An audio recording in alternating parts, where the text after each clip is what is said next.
আসসালামু আলাইকুম ভিউয়ার্স, কেমন আছেন সবাই? আশা করি অবশ্যই ভালো আছেন।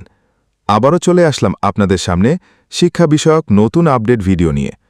আজকের ভিডিওতে আলোচনা করব যারা জাতীয় বিশ্ববিদ্যালয় অনার্সে ভর্তি পরীক্ষা দিয়েছিলেন তাদের রেজাল্ট কবে নাগাদ প্রকাশ করা হবে সেটার একটি গুরুত্বপূর্ণ আপডেট এসেছে। সে বিষয় নিয়ে বিস্তারিত কথা বলবো। চলেন কথা না বাড়িয়ে আমরা মূল ভিডিও শুরু করি। আজকের নিউজটি নিয়েছি আমরা দ্য ডেইলি ক্যাম্পাস পত্রিকা থেকে। জাতীয় বিশ্ববিদ্যালয়ে ভর্তি ফল প্রস্তুত প্রকাশের সময় জানালেন উপাচার্য। জাতীয় বিশ্ববিদ্যালয়ে ভর্তি পরীক্ষার ফলাফল চলতি সপ্তাহের যে কোনো দিন প্রকাশ করা হবে বলে জানিয়েছেন বিশ্ববিদ্যালয়ের উপাচার্য অধ্যাপক এএসএম আমানুল্লাহ। আজ শনিবার ২১শে জুন রাতে রাজধানীর ধানমন্ডিতে বিশ্ববিদ্যালয়ের সিন্ডিকেট সভা শেষে দ্য ডেইলি ক্যাম্পাসকে এ তথ্য নিশ্চিত করেন তিনি। এ সময় উপাচার্য বলেন, গত ৩১শে মে শনিবার বেলা ১১টা থেকে দুপুর ১২টা পর্যন্ত দেশের ৬৪ জেলা শহরে ৮৭৯টি কেন্দ্রে এ পরীক্ষা অনুষ্ঠিত হয়েছে। এতে অংশ নিতে আবেদন করেছিলেন ৫.৫ লাখেরও বেশি শিক্ষার্থী।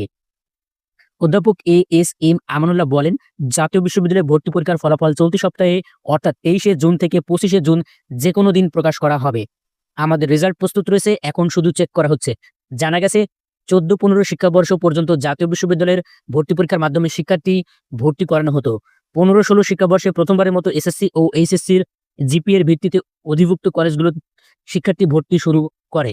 ৮ বছর পরে ফের পরিবর্তন আনা হলো, এবার ভর্তি পরীক্ষার মাধ্যমে শিক্ষার্থী ভর্তি নেওয়া হবে। ৮ বছর পর অনুষ্ঠিত ভর্তি পরীক্ষা নেওয়া হয় এমসিকিউ বহু নির্বাচনী পদ্ধতিতে। ১০০ নম্বরের প্রশ্নপত্রের জন্য সময় ছিল ১ ঘন্টা, এবার ৫ নম্বর রাখা হয়েছে ৩৫। প্রতিটি প্রশ্নের উত্তর দিলে ১ নম্বর পাবেন শিক্ষার্থী। ভুল উত্তরের জন্য কোনো নাম্বার কাটা হবে না। এমসিকিউ অংশে প্রাপ্ত নম্বরের সঙ্গে এসএসসি পরীক্ষার প্রাপ্ত নম্বরের জিপিএর ৪০% চতুর্থ বিষয় সহ ও এইচএসসি পরীক্ষার প্রাপ্ত জিপিএর ৬০% যোগ করে মোট ২০০ নম্বরের ভিত্তিতে মেধা তালিকা তৈরি করা হবে। ইউসিজির সর্বশেষ বার্ষিক প্রতিবেদনের তথ্যমতে জাতীয় বিশ্ববিদ্যালয়ের অধীনে স্নাতক সম্মান কোর্স রয়েছে দেশের ৮৮১টি কলেজে। এর মধ্যে সরকারি কলেজ রয়েছে ২৬৪টি, বেসরকারি কলেজ রয়েছে ৬১৭টি।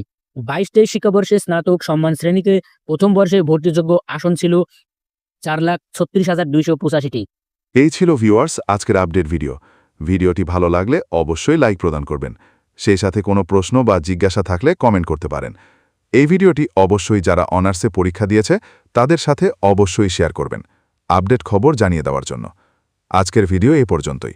আসসালামু আলাইকুম।